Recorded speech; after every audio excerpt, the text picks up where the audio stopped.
debería ser una cuestión casi anecdótica, a propósito del internismo explícito que hemos visto la última semana. Lucas, un abrazo enorme a la distancia y un saludo grande. Buen día, Paulino, buen día a todo el equipo y feliz Día de la Patria para todos.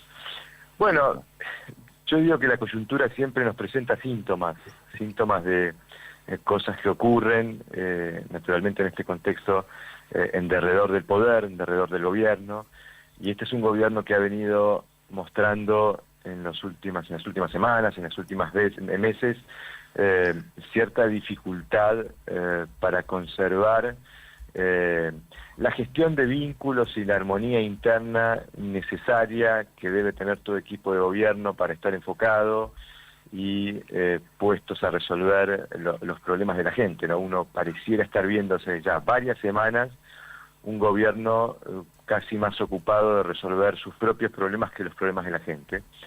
Y esto es, digamos, un evento o un elemento costoso en términos reputacionales, ¿no? Porque este es un gobierno que está enfrentando un desafío complejo, necesita, digamos, estar frente a la sociedad explicando lo que está ocurriendo, tratando de construir expectativas de que lo que no se puede resolver hoy se puede resolver mañana.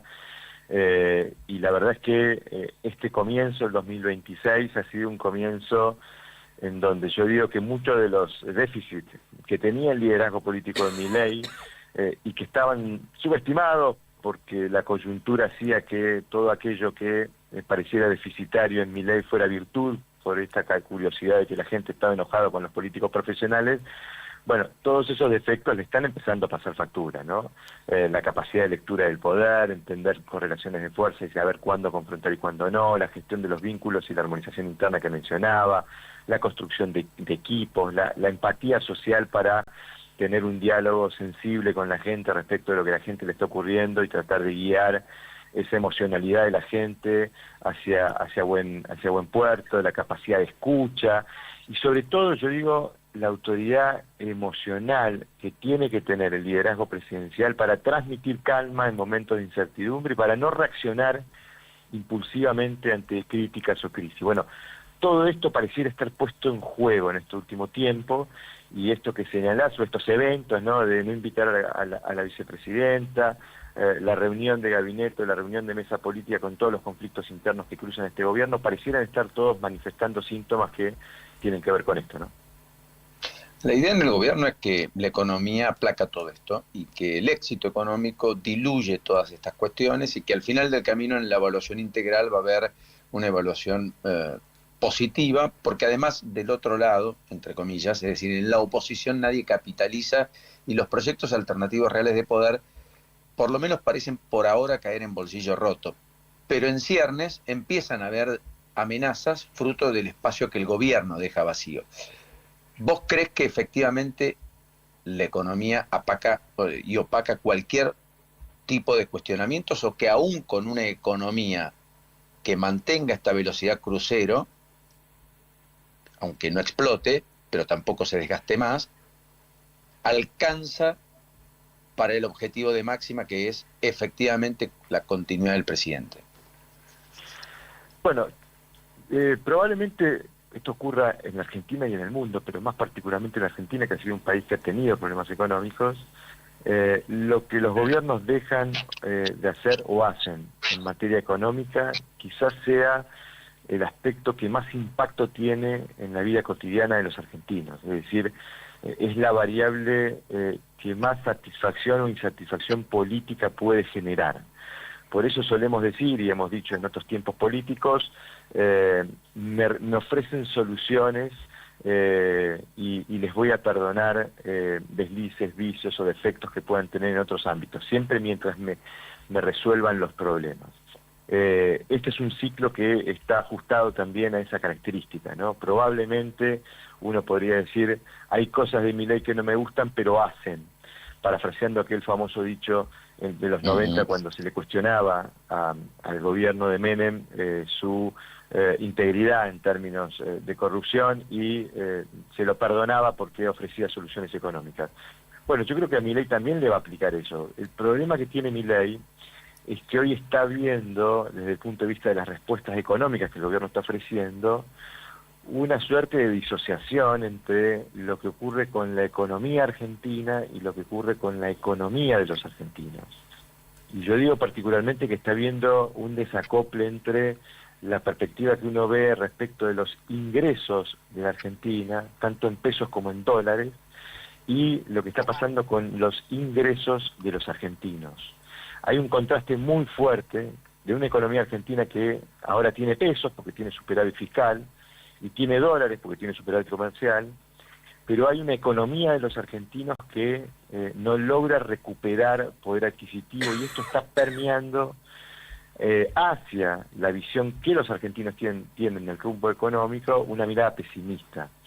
En mayo acabamos de terminar nuestro estudio nacional de mayo, le preguntamos a la gente, teniendo en cuenta los últimos 12 meses, el poder adquisitivo de tus ingresos actuales está mucho mejor, está igual, está algo peor o está mucho peor. El 60% nos dijo está algo o mucho peor. Es decir, hay una mirada negativa respecto de cómo han evolucionado los ingresos de los argentinos. Y curiosamente vinculado a la actividad, que también es un tema que genera discusión en términos de, bueno, cómo ve el rumbo económico de la gente, en virtud de lo que ves en tu vida cotidiana. Dirías que el nivel de actividad económica en los últimos 3 meses está mostrando fuerte crecimiento, leve crecimiento, está estable, leve caída o fuerte caída. El 60,8 nos dijo leve caída o fuerte caída. Es decir, la economía para la percepción pública está en recesión y sus ingresos para la percepción pública se han deteriorado. Y es muy difícil pensar que, aún mostrando números macroeconómicamente muy buenos para el gobierno, estos resultados puedan producir satisfacción política. Este es el problema que está teniendo el gobierno, además de todos los problemas reputacionales. No está produciendo resultados económicos que puedan producir satisfacción política porque la gente no ve que están mejorando sus ingresos.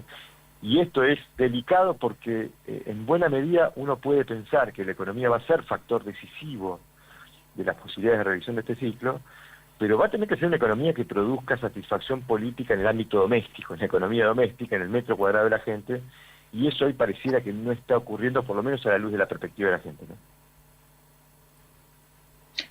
Me gustaría que la última la hagas vos, Juli. Muy claro, como siempre, Lucas, poniendo un poco el foco en lo que habíamos marcado, pero no quiero que se me escape nada, Juli. No, me gustaría preguntarle a Lucas, esto que habla sobre la economía, entiendo al punto al que va, pero si estamos mirando los datos macro, vos pensás que si el dato macro es la representación de lo que pasa en la micro, porque no es otra cosa que eso, que son los datos agregados, lo que nos están dando los datos macro hoy, está bien, con cierto delay, es que en algún momento eso que vos decís que la gente ya no tolera va a empezar a cambiar. ¿Vos cuando haces las encuestas notás algo de esperanza o eso se acabó? Ese combustible ya no está. Mirá, dentro del proceso de deterioro de la popularidad del gobierno y del apoyo social al gobierno, también estuvo acompañado por un deterioro en las expectativas. Perfecto. No estamos viendo, digamos, sobre todo el optimismo que veíamos, sobre todo en la primera mitad del ciclo, respecto del futuro del país y el futuro de la situación económica personal, y seguimos viendo una visión del presente más dramática, digamos que compasiva respecto de cómo está el presente en relación al pasado, que es la mirada retrospectiva. Pero ¿el pasado sería cuál? ¿2023 o cuándo? No, la medida tiene que ver con cómo está tu economía personal o la economía del país en relación al año pasado. Perfecto. Ahora, es interesante el punto, porque hay una mirada un poco más amplia, que es, bueno, cómo estaba el 2023, cómo estaba tu situación económica personal y cómo estaba la situación del país, y cómo crees que va a terminar la situación al final de mandato de Macri, que es una mirada un poco más amplia. Esos números son todavía algo favorables para el gobierno. Claro. Hay una curiosidad ahí que es muy interesante, que es que los que veían más dramáticamente la situación del pasado son los que tienen más esperanza y optimismo sobre el futuro.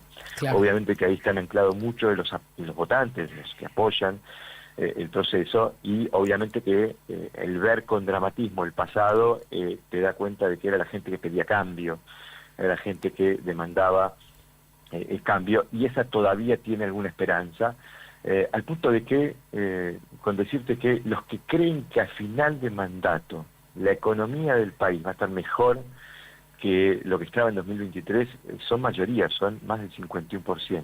Ah, mirá qué dato. Con lo cual, ahí hay todavía un elemento que pareciera ser. Yo creo que el problema que está teniendo el gobierno es un problema de storytelling. Claro. El gobierno había dicho que a esta altura el dolor ya no iba a ser el que creo que la gente siente. Y en realidad sí. Claro, vos lo que decís es, al no comunicar en tiempo real cronológicamente, se esperaba para esta época un aliciente que no llegó y entonces esa es la queja o la crítica constante. Sí, Ahora, yo de hecho considero que en la elección al gobierno le cayó mal en ese sentido, en el sentido de que se había construido mucha expectativa de que, bueno, el gobierno gana, se fortalece y a partir de ahora sí va a ser, bueno, el propio gobierno sostenía lo peor ya pasó, ya viene, y la verdad es que vimos después del triunfo electoral un proceso de deterioro de los ingresos, porque vimos a los salarios perdiendo contra la inflación, porque vimos, naturalmente se retomó el ajuste de precios relativos que impactó en la composición de gasto de los hogares, y esto también deterioró la capacidad de compra de los bienes, que es lo que produce satisfacción, y no de los servicios, que es lo que uno tiene como obligación. Es decir, creo que ahí hubo un impacto negativo en términos de que lo que se vivió después de la elección no fue compatible con el storytelling que el gobierno decía que iba a ocurrir. Y eso creo que también impactó. Excelente. Lucas, enorme abrazo. Ha sido un verdadero gusto como siempre. Un placer. Hasta la próxima. Muy el placer es mío, Pablo. Un abrazo grande a todos. Un abrazo, ahí estaba Lucas Romeo. Muy interesante, Juli. Definitivamente, bueno, los pros, los contras, con el análisis, siempre tan metódico. Hacemos una pequeña pausa, ya a las 9:26 en todo el país. Si el camino suena así, es porque pones toda la potencia para cruzar todos los caminos que necesitas. La tecnología Turbo Clean garantiza el máximo octanaje para cumplir con los motores más modernos y exigentes. Poner Infinia es poner siempre lo mejor. YPF Infinia Turbo Clean. Hola, soy Enzo Fernández. Juntos levantamos muchas copas, pero este grupo sigue con sed. Si vos también seguís con sed, escanea el código de la lata de Smoothie